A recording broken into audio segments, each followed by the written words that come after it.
Clarissa, the virtual floor is yours. Well, hi, good afternoon. I'm so excited to be here, and I think it's quite apropos that flexibility is how we're starting out this year. We've had 1 year to this point, and we're going to have another one. So the sweet spot, this distance edition. So we're going to talk about what it's like when you find that sweet spot.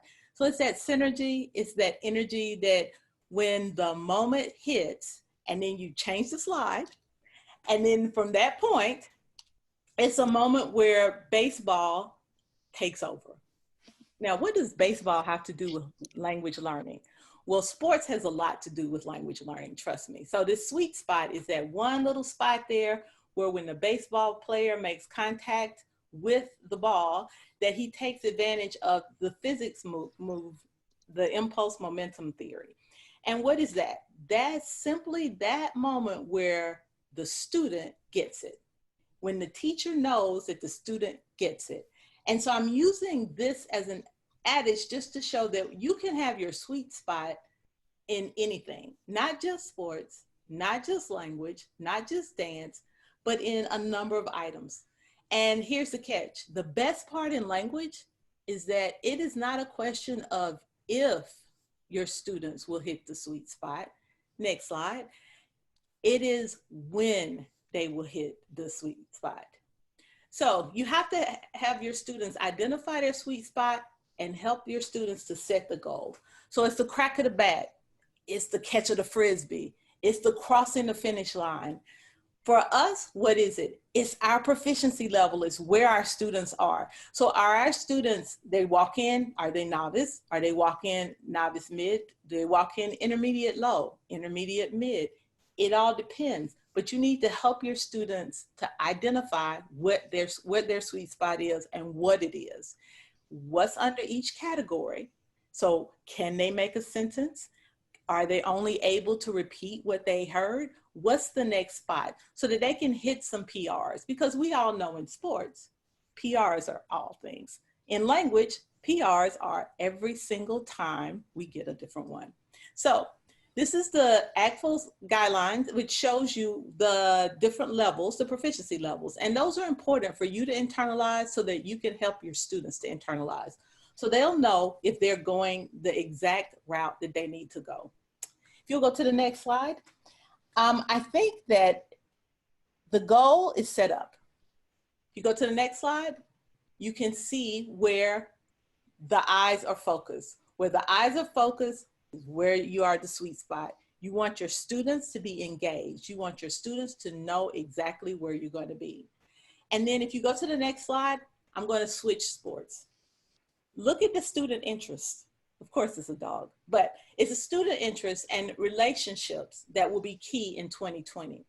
So when we start this year, when you're hitting your sweet spot, you need to build those relationships as soon as possible. If you start the year face-to-face, you want to build relationships where your students know you set any routines, that as many as you'll be, although you will be flexible, because flexibility is going to be key this year. But you want to do surveys, you want to know their interests, you want to know what kind of independent projects they might be, things that might would work for them. So in case during the year you would have to switch between the traditional classroom to hybrid, or from hybrid to the traditional classroom, you already have created this community. Okay, if you go to the next slide. Again, running.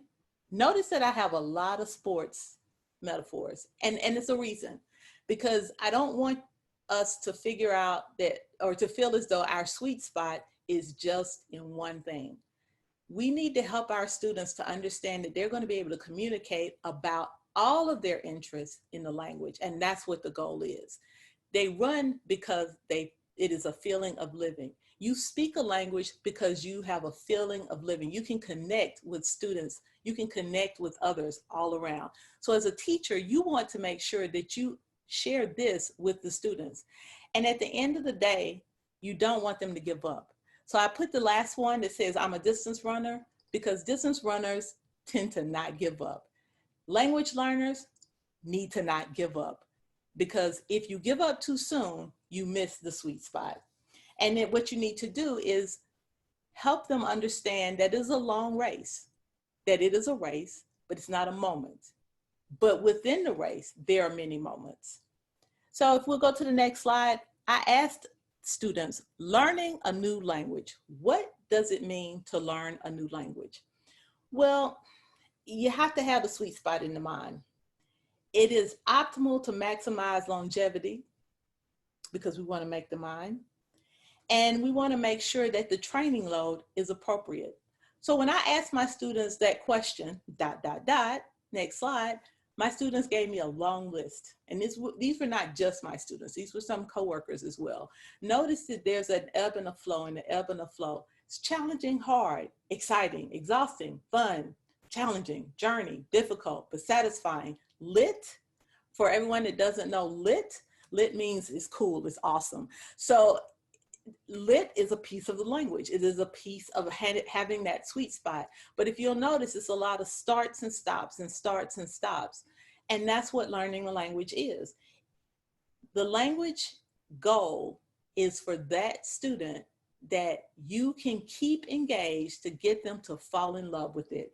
And if they fall in love with it, they will find their sweet spot. And when they find their sweet spot once, they'll keep going over and over. It's like a runner's high. So if it's too hard, what happens? They give up. If it's too easy, they get bored, they move on. And then they end up only doing what they need to do for that moment. So we have to make sure that during this year, during this opportunity, we have built into the school year some starts and stops, I would bet. So when you hit those, you want to make sure that you are keeping in mind what the sweet spot is. Keep your students in mind. Make sure that they know what the sweet spot is. And at that point, you can make it through anything. So if the next slide, if you wonder why I had so many metaphors, it's because I renamed myself Coach Senora. My students took it on and they started naming and calling me Coach Senora, because when coaches talk to students, they talk differently than students. Now, I don't mean that, I use bad language, I don't, but coaches push a little bit harder sometimes than teachers do. Some coaches take some risks that sometimes teachers don't. So what do you want to do? Not just sports. I put a picture in of my niece's dance team. If you look at all of the things that matter to kids, they're all the things that have sweet spots. So what you have to do is make language a part of that sweet spot. And you have to make sure that they have to understand that they're going to work out. So they work out in dance, they work out in sports. And if you go to the next slide, we got to think about what we're working with. So maximum working memory load, 4 to 5 things. So here's where the catch is. We're working a muscle, but we're not working legs and arms, but we're working the brain. So we have to make sure that the practice is imperative, but the practice is important. And the practice is meaningful. And it has to be a steady work ethic. When you walk through the different types of items, you need to make sure that your students have, first and foremost, that sweet spot in mind, what the goal is, and what they need to do to get to the next section. So if you move to the next slide, you're going to see that working memory. Muscle memory is practice, is exercise. So when you see the muscle, that brain is a muscle. The more you work it, the better it is. But you can't keep doing the same thing over and over and over again. If you keep working your leg muscles the same way, you're not going to get them to see. So what happens? You want to ensure that what the students are doing are reflective of what is going on that day, what's going to happen tomorrow, what's going to happen next week, and then go back and do that review. Each time they do it, it should get that much easier. Muscle memory means it's automatic. So when you start teaching your students, you expect them to hit certain points. So celebrate that PR, celebrate that sweet spot. If they come in as novice low and all of a sudden they can have a baseline conversation, that's a celebration, that's a PR, that's a sweet spot. And you want to make sure that that is one of the things that is important and key. So we're practicing, we're working, we're exercising. So what kinds of exercises are you doing? You want to make sure that they are traditional, hybrid, online. So you can use any of these types of exercises to help with that particular practice. I have my students work with Quizlet. I have my students work with Quiz. I have my students work Google Forms, Flipgrid, whatever kind of practice you have, it's okay as long as you keep in mind what the students are going to do with it. So if you go to the next slide, this is the key. Focus practice. 60 seconds, practice. Stop, apply. 60 seconds, practice, apply, focus. Then at that point, our classes aren't going to look like this one because, as you can see, there's obviously no social distancing going on there. But that practice can happen in class. That kind of practice can happen at home. That practice is a different kind. So all of those things are items that will help you to make sure that what the students are doing keeps them focused to the items that they want to do. So after they've worked out and they've practiced and they've tried some things, then what happens? If you go to the next slide, you're going to see a coach. Sweet spot. Next slide. So what does a coach do? Everybody knows if you watch sports, you watch tape, they watch hours and hours and hours of tape. They watch the next team. They look and see, they prepare to decide, figure out what it is that they want to do, what is good, what is bad, where do they still need to work. But nothing is ever seen as just a complete flop. Everything is a learning opportunity. So why do we not do the same thing? If sports has certain PRs, language has certain PRs, why are we not reflecting? If you'll go to the next slide, let's talk about what might work and how you might do it. So students will, in my class, will make recordings, and this first thing they tell me is, oh, I don't want to listen to my voice. I don't want to listen to my voice. And, you know, scientifically, I learned why that is. The way that the sound waves come across the bone sounds different to you than how it sounds to everyone else. And so I try to explain that to the students, but then, you know, that's okay. And then I tell them, well, it's okay because, as Coach Senior would say, this is what we're going to do today. So the students will listen to each other. The students will listen to themselves.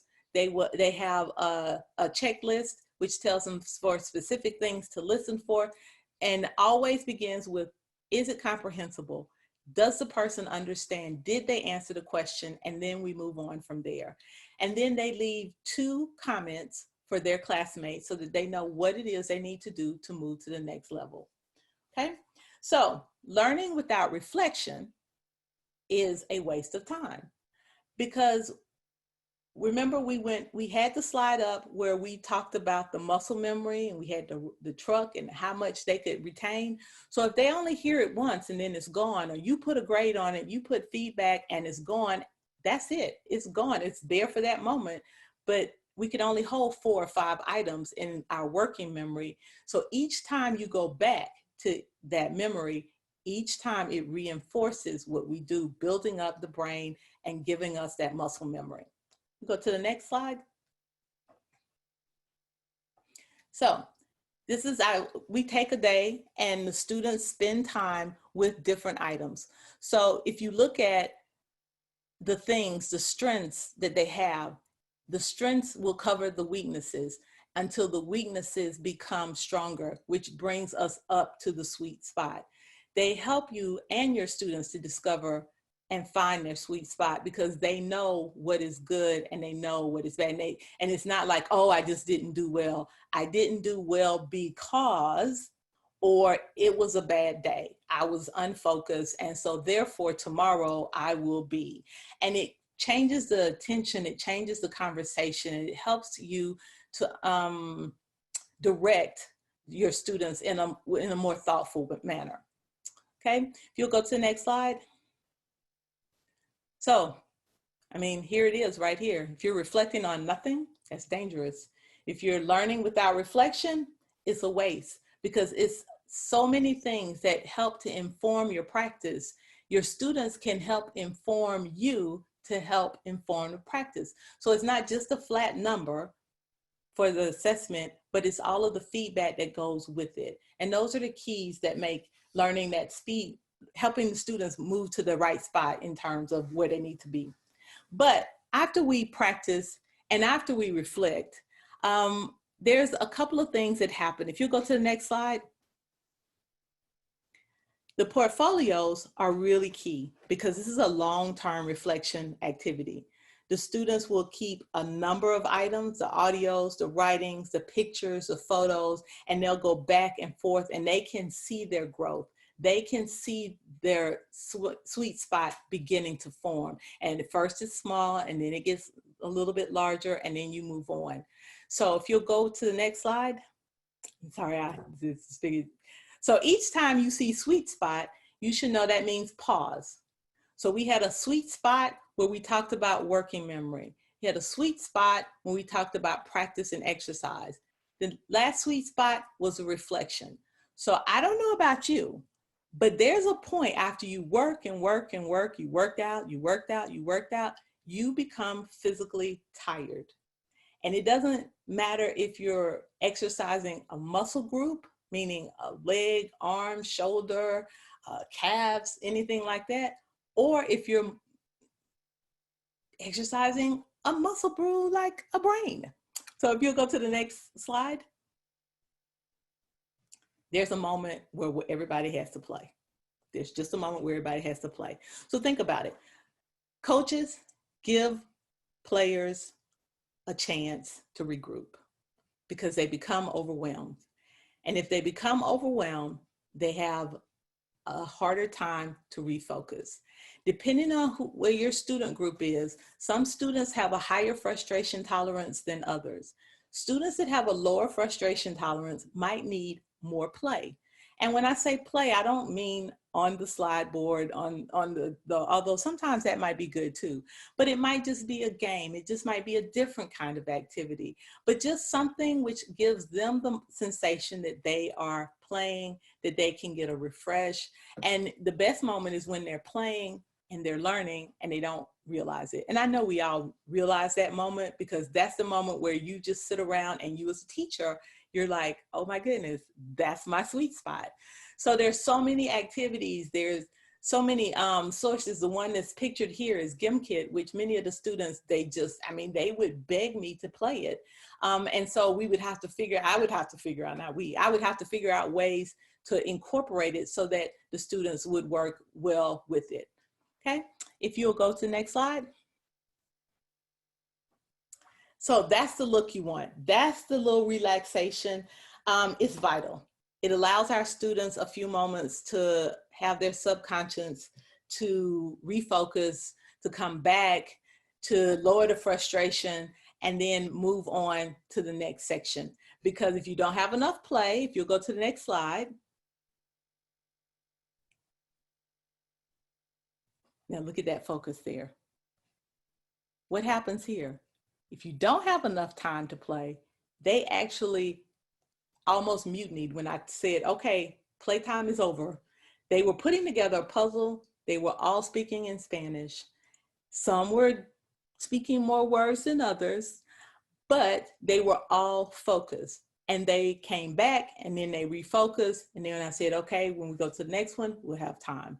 So again, obviously, that's probably not going to be the scene this year, but whenever we get to come back, just think about different ways that you can work play into the schedule. Okay, next, because without play, life is boring. Next slide. Sweet spot. So what happens now? So we have our working memory. We have our practice. We have our reflection. We have taken our pause. We've taken our break. We're trying to figure out where we stand now. Well, at this point, we want to apply what it is that we've been doing, because the students' real knowledge of when they hit a sweet spot is when they are able to share it with someone else. So if you go to the next slide, students begin to send this out. So at our school, we decided that the best advocates in the entire school were the arts. The arts departments were always telling everybody about what was going on. And the students realized that some of the actions that they were doing, they were kind of proud of. And so we invited their parents to come and see them in action. So you could do it as we did as a full school, to do a full department, to make sure that we were advocating for our own department, but you can do it within your classroom. You could do it at a single level where students are sharing with each other or sharing with their family members and commenting. But it allowed the students a moment to reflect and then tell what was going on. This young man here, he graduated actually a year ago, and he is discussing how Guernica was put back together. And he discussed each part of the elements, and as they had to do, they had to listen and pay attention, and then they revealed it piece by piece until at the end, they all explained what it was about. And it was a powerful moment because the parents got to see what the students were doing. The students didn't have to, because parents always want to know. And students, our students sometimes, while they might be proud, they don't necessarily know how to advocate. So it's kind of our job to teach them how to advocate for themselves, because the more we can teach them how to advocate for themselves, the stronger they will be when they become citizens and they're doing what it is that we know that they are able to do. And that's a different kind of sweet spot, but just as important. And it'll come up momentarily when you see the teacher sweet spot, because everybody has to have a sweet spot. All right, if you go to the next slide. Next slide. Okay, so that's the sweet spot. So at our school, the sweet spot is just what you think it is. For us, it has become the seal of biliteracy. And I attended one of the webinars with Linda Ignax, where she was talking about the global seal of biliteracy and the state seal of biliteracy. And I can tell you, when we figured out that this was a sweet spot for our students were excited. They were excited on a whole different level. There were students who stayed in the program, who moved on. They set that as their goal, and they decided that that was what they wanted to do. They were upset this year, actually, because it was, we have a virtual graduation. And so they were having to figure out how to get their cords and to get their awards to them. But when they find their sweet spot, they tell me time and time again that this is what makes it for them and what it is that they're going to do next. So if you'll go to the next slide. The sweet spot, again, comes at different times for different people. So the top left, this is a PR of a sweet spot. This is a student presenting it's not a thesis, but it's kind of their portfolio. It's their growth over the year. And they were able to choose which items they wanted to select and which items would work best for them as they were explaining what was going on. I've grown in the interpretive mode via using this, then interpersonal, and here's evidence of this. In the presentational mode, evidence of this. So the students were able to keep up, or sort of force them to keep their information and to hold on to it, and then really look at their growth from the beginning to the end to be able to explain why they were there. Yeah, I was gonna say, if you just go back, and that's okay, because the girl at the bottom, she was a former student, Netta, and Netta represents a different kind of sweet spot. She represents the teacher sweet spot. So Netta I had her in 9th grade, and Netta went ahead and ended up wanted to be a biology major. Finished, went to school, decided that biology wasn't it for her, and she became a Spanish major. Netta went to college, then decided to go and study abroad. If you'll go to the next slide. And she went to she went to Sevilla. And we take students to Sevilla every year. And she came to visit me those 3 times. Those 3 times allowed her to talk to my students about what it was like to really know language. At this point, Netta had been a college student there in Sevilla, and then she came back from high end where she's taught English. She taught English there, and she sent me, she posted this note about what it was like for her as a teacher, finding her sweet spot, and about how if this is how it is to love your job, I truly do not want it to end. And what she said was most profound was that it was a cycle. It was a number of different things. So I wrote a philosophy, or my philosophy rather, when I started teaching. And I had a couple of things, 5 things, and I went back and revisited this a while back, and I realized that it's the exact same thing. So when you're teaching your students certain things, you have to realize that all children can learn. I think we all know that. I think we all know that children like routine, children like familiarity, they like to be comfortable, but they don't want to be too comfortable. If you are too comfortable, it becomes a crutch. It's that part where the sweet spot will never be reached because students don't feel as though they are learning. How many times have you heard a student say, well, we keep learning the same thing over and over and over again? That's where you change your content. It might be the same parts that you need to work on. It might be a particular tense, it might be a particular content area, but you're approaching it from a different way, or you're using a different cycle that works through it. So it might be a PSA one time.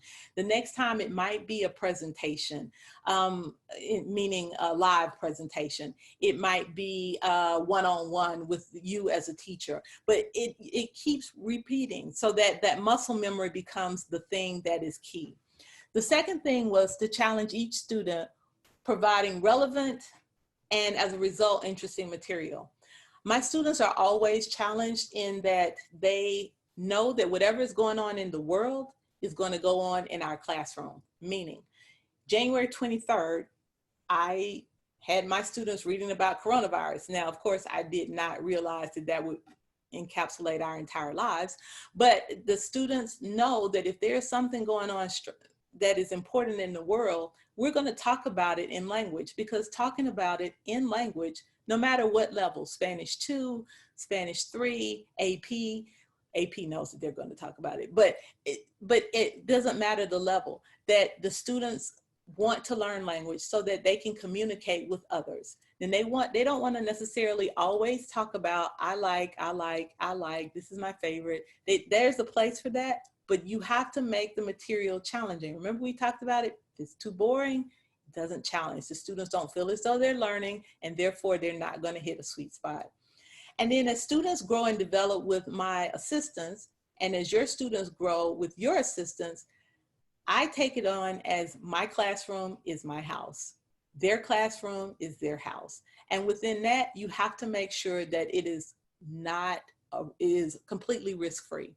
If students are not able to take risks, take good risks in a school, in a classroom, then we will never lower that affective filter. And if we are unable to lower the affective filter, our students will not be able to grow. So a student is going to stay comfortable if they know that their sweet spot is novice high, but their goal is intermediate low. But somebody picks on them in class, or someone makes a comment, then they're going to stay comfortable in novice high, or maybe even novice mid, so that they don't take that risk. But we have to acknowledge that as teachers, creating that sweet spot sometimes makes others uncomfortable, and we have to be strong enough to make sure that that becomes a key.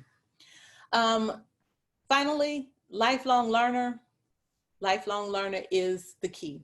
If you forget what it's like to learn, you forget how hard it is, how challenging it is, how exhausting it is, then it is hard to relate when your student says, I just didn't know what to do. I was tired. So we have a lot of tools that we can use to do that. There are screencasts. There are all kinds of tutorials that they can do. There are things that students can do at home that will enhance what they do at school, so that it works between there. You might use a flipped classroom. You might use a Google Classroom that has conversations. People have set up virtual classrooms for the new year so that students will feel welcome there. So there are so many different ways that you can do, but you have to remain a lifelong learner.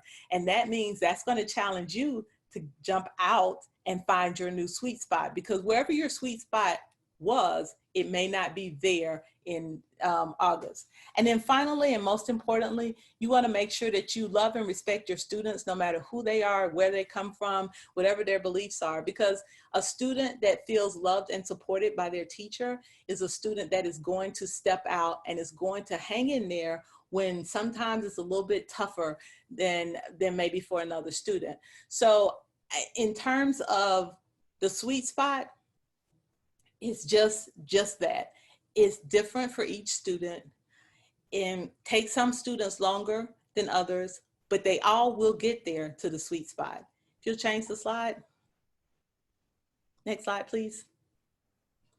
So you have to take care of yourself. You have to find your sweet spot, because if you don't find your sweet spot, then you can't help your students to find theirs. So what is yours? Is yours cooking? Is it going outside for a walk? Is it just taking a moment, taking a breath? Whatever it is. Next slide. Is it your family? Next slide. The key is to stay in balance. Enjoy everyone and celebrate your students' victories, because we want to make sure that we're not just teaching them language, but that we are helping them to be co-author the creation of their own sweet spot. Because school is hard, learning is hard, but the reward at the end is that they are able to do something with their language. No longer will they have to ask that question of, well, why are we doing this? Because they've already set their goals and they know where they want to be. And as long as they understand that it is available for them, it is always there, you are learning, they are learning, it is a risk, they will be successful. Next slide. Any questions? Thank you so much for attending. Like I said, it's more motivational. There are a lot of the things that are here are things that will make sure that you make it through the year and your students are successful, be it a COVID year or a non-COVID year. So we have gotten a couple different questions in the chat. I'm going to go back to a question from Beth. Okay. You mentioned online portfolios are a really great resource for students. Are there any particular types of online portfolios or different resources you recommend for doing that? I use Google Sites with mine. I use two things, actually. I use Google Sites to set up, to keep their information together. And they can also use in Google Drive in that particular part. Our school is a kind of Google school. They can keep all of their items there organized, especially in this year. That's what I will be doing to make sure that the students we handle as little paper as possible.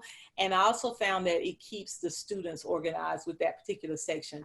The second thing is I also use something called Voicethread, which is, it's a little older now. There are a couple of different ways you can do it, but Voicethread allows for oral discussion.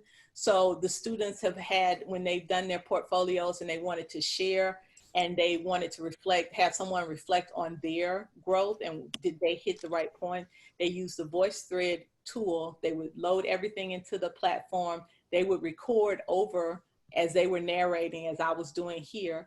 And then at that point, they could then share it out for the person to comment. And then the person that could either comment orally or comment in written form. So a lot of times I would do it that way because that would allow the students some more speaking practice. Okay, great. We had one quick follow-up question about the Google Drive. So does every student then have their own folder? Is that kind of how that works? Yes, so we do it two different ways. Some students maintain their own. My lower levels, we have a class folder and then they upload to that folder. My upper level students actually maintain theirs in whichever format works for them, as long as they can share it with me. Okay, another quick follow-up question for the examples you just shared about portfolios. Do you know if Voicethread is free for students? Yes, Voicethread is free. Okay, great. Let's see, we had a couple questions where people were kind of asking, could you share what kind of goals students have that you help them establish, or just kind of some samples of, how students identify their own growth that they would like to see? Okay, so yeah, so what I would do at the beginning of the year, the students would take, we would go through the ACTFL samples, and they would go through and see where they thought they fit, if they were able to. And I would tell them, nobody in my class, because I don't teach level 1 at this right now, that they really should not be novice low. However, they might be. So they would start at each category, and they would check off, I can. Then they would tell me at the end what they thought reasonably that they would be able to do by the end of the semester. We're on a block schedule. So the students would be able to tell me that they would be able to da da da da da da. And we would listen to samples in English so that the students would recognize that even though you might think that your goal is to be advanced mid, a lot of students aren't advanced mid in their own first language. So we would identify 3 goals, one written, one interpersonal, one presentational, and one interpretive, that they could work towards in that particular year. Okay, great. Let's see. So some of the other questions we got. So Mary asked, what do you do with students who are making negative comments about each other speaking in class, and that's kind of detracting from a safe environment for everybody? How do you kind of work with those students? Well, so that's the key. Like I said, when you set your routine at the beginning of the year, and if you, it's going to be a little trickier, I think, if it is not face to face. But if it's face to face, at the very beginning, we talk about how we all are here learning, and I really talk a lot about how everybody has something to learn. Our school is 40% white, 15% Hispanic, another 15% African American, and then about 10% Asian American. So, and my math might be off because I'm not very good at math. But anyway, but that's about the things. But the students I would tell them that you have to make sure that everybody is open. And if not, if someone says something to anybody, I would first, number one is I always encourage them to tell me. So they can, obviously, they could have, I had a Google Voice number, so they could text me on the Google Voice number, or, after school if they felt uncomfortable. I also said that in terms of making a list, sometimes we would listen out loud to all of the things, all of the responses. And the students had to tell me something positive about all of them. And anybody that just kind of snickered at that point, I would actually take them aside and talk to them. But that really is a proactive, to me, you have to sit on it. You really have to kind of enforce that, because that affective filter, if you destroy it, that is destroyed, and that trust is destroyed. We didn't do it one year. I remember I had to I put all the boys out in the hallway for a minute because all of the boys were picking on the girls, and they were just being boys. But at the same time, the girls felt uncomfortable and they wouldn't raise their hand to participate. And so I had conversations with both groups separately to find out what the issues were, and then talk to the other groups. And then we talked about what was going to be a safe space. What did it mean to have a safe space? So sometimes that sweet spot is not always just language. Sometimes the sweet spot is just about being a good person. Great, thank you. So we have a couple questions about, so, you've talked about how different students are going to have different sweet spots, but you also always want to be challenging students. How do you differentiate your teaching so you're making sure you're hitting multiple different sweet spots of your students? Yeah, so since about 2004, I started doing stations, and I see stations are all the rage now, but to me, that's the easiest way to do it. So we would have different stations, so different groups that were kind of in similar spaces and similar levels. They would have an activity 1, 2, 3, 4 for you not to go crazy. I would always save everything. And then in the old days, I would save it all in a little baggie in a little folder. And so I would kind of rotate the stations between. Now what I do is I set it up for, actually I set up for my AP class on this last time though, but we did it with a listening section, a speaking section, a reading, and then a reflective piece. And they had to go from station to station. And then at the end, the reflection, they had to tell me what they got, what they learned from each one. So they might have to listen to a recording and then talk about how important, I apologize for that.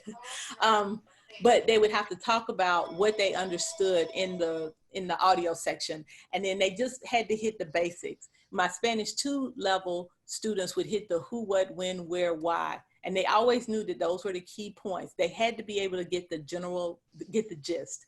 And then they would move after 15 or 20 minutes to the next section. And then they might have a reading where they were set up. So it wouldn't necessarily be individual, but it would be grouped.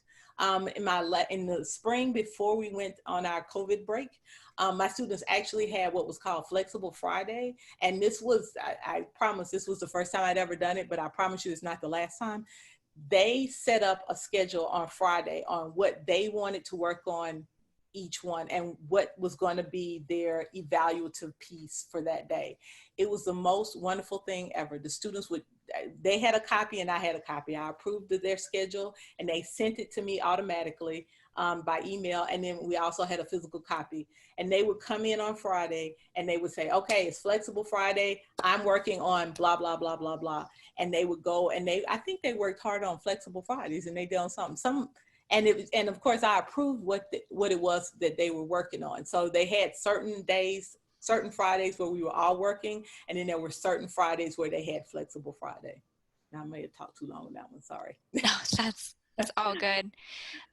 We had actually a couple people when you were talking, they really liked the different examples of play. And actually, Helen, I was just about to get to your question. So for word puzzles, the word puzzles that you showed in your slides, did you make those yourself or did you purchase them somewhere? And if you made them, how did you do it? I made them myself. The puzzle that I showed there with the whole big group, I actually purchased those. And okay. I purchased those at one, but I've also done like other kinds of puzzles where you make those on your own and they're like in 20, you just take a sheet of paper and you just make a grid and then you put words and connect it. So I started off with words and then I would put in questions or then I would put in fill in the blank, whatever it is you needed them to practice on in that particular part. But that's a real easy way to do an individual activity as well. Okay, great. So we've got some more questions from before. Diane asked, is there a particular form or template that students use to complete their I can statements? I created one. And so fortunately I saved it. Basically, I don't think I have it with me. Well, it's a 3-column and it says I can, and it has like 5 things for that unit. So it's different for each unit. So it might be my level 2, and I had a level 2 group that was pretty, it was a little lower level, but it was things like I can say, I can talk about a famous person, and then I can do it now, not quite, with some help. And then they would have to check off at that part and they would have to put the example and attach the evidence to that. Okay. Let's see, we have a question from Delana about, I'm sure there's going to be multiple school districts that they're moving from different types of days to a new type of schedule. Yeah. So her district in particular is moving from A and B days to semester classes. So do you have tips on how to help AP students this year with that transition? Tell them don't panic. It is so doable. I've been an AP teacher on a semester block schedule, fall semester block, mind you, since 2009. And we have steadily gotten better. The key is you have to be collaborative with your department. So this year, I would say you probably have to hold their hands, and a lot of that sweet spot is self-confidence. They have to believe that they can do it, because it's muscle memory. So the more they practice, the better they get at it, the more the more different modes that they're able to work with, the more it'll help them with that particular part. We just strong, we go strong and we go hard. So if it's going to be a semester schedule, in that they haven't been like that, you're going to have to talk to them a lot. I think you really do. You're going to have to oversell it, and you're going to have to believe for them until they can believe. Because if they've not done it, be they're not going to believe they can do it. But it is definitely doable. I'm not sure if that helps. Okay. Yes. No, we're all going to make it work. From Sylvia, she had a question. Could you talk a little bit further about how you use Google Docs for students to kind of individually keep track of their PR? Okay, right. So they set up with they make a schedule, and they have a table for each one where their points are going to be, and then from there they begin to collect evidence and put it in a folder. So they might have interpersonal. And I'll tell them. So we talk about what it means to be, what it is for interpersonal, interpretive, and presentational. So then whatever activities we're doing in class, they will then classify that work as one of those things primarily. So many times, of course, if we're doing a presentation, a project, well, for one person it might be presentational, for another person it might be interpretive. And so their evidence might be at the beginning of the semester, they realized they were taking notes on the presentations and they really weren't getting detailed notes, for example, and then they show the evidence. By the end of the semester, they were able to get a lot more from it. Or the same when they're listening to a video, and then they have to give actual evidence from that, and then they classify it in each category in their Google Drive with the Google Doc. Okay, great. We've got a question from Angela. So she was really intrigued by the idea of Flexible Friday. So what are some examples of types of things that students typically work on Flexible Fridays? Well, I have a library, a children's library kind of. And so I had some students who wanted to work on their interpretive skills, and they wanted to just learn how to read. And so because the readings were children's like books, I had to explain to them that they didn't necessarily fall under student type reading in that sense. They were authentic texts. So, some of the vocab they might not get, but they want to start off with the gist. So some students chose to read books. Some students chose to work on improving vocabulary skills because they realized that was the linchpin to them understanding everything. I had some students who wanted to watch shorts, because I wouldn't let them watch a movie but they could watch a short. And then talk about different aspects. So they would either have to tell me the general idea plus details, the general idea. And then some students worked with me. Like if they had wanted to have a conference one-on-one, then their Flexible Friday might be, they wanted to go over a specific thing with me on that Friday. Okay, great. Let's see. And the last question that I have in the queue until we get some more is from Julia. So, students are working on their own PR, their own personal record. So how do you put grading attached to that? How do you score that kind of work? Right. So the Flexible Friday would be put in as classwork for those particular things. So some things where it was really individual, we have a schedule. So we have to put our grades in as guided group, independent group instruction. And then we have assessment during learning and assessment of learning. So they're kind of these vague topics for us. So I would put in my grades based on which part we were doing. So if they were doing something as a class and everyone is doing the same thing, then I would have to classify it as assessment during learning. If it were a larger assessment, such as a test or something of that nature, would be assessment of learning, or presentation, then assessment of learning. And then usually those independent days, independent work, fell under my independent guided group instruction. Okay, great. Yeah, lots of teachers sharing that they love the Flexible Friday idea. They're excited to try that out.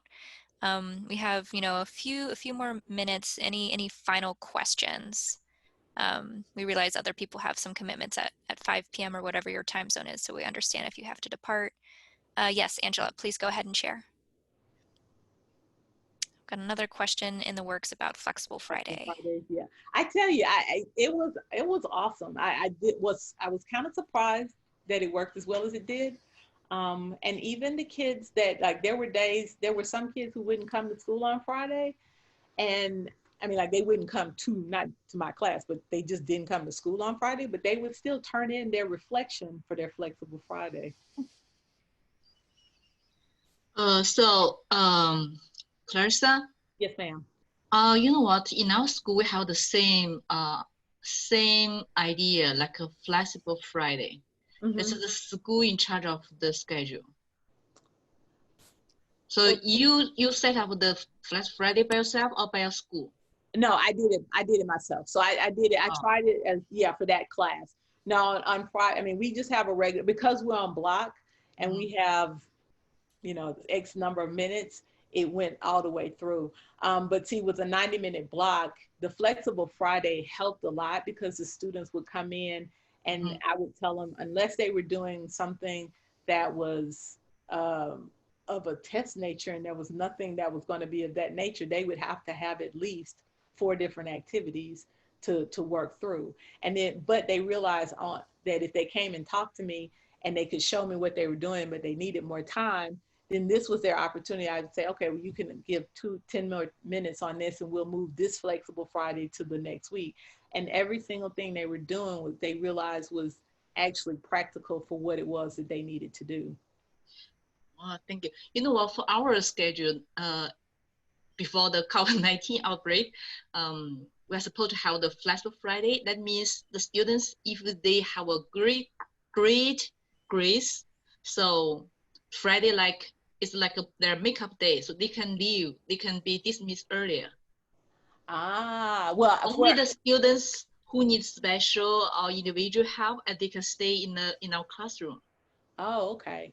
Yeah. But once we got to the COVID Friday, our students they could do makeup work on Friday, like you said, and they could schedule conferences. So I was like, oh, we'd already been doing that. So my students already kind of knew what to do. But the difference was, if they didn't have anything, then they didn't have to report to class at all on that Friday.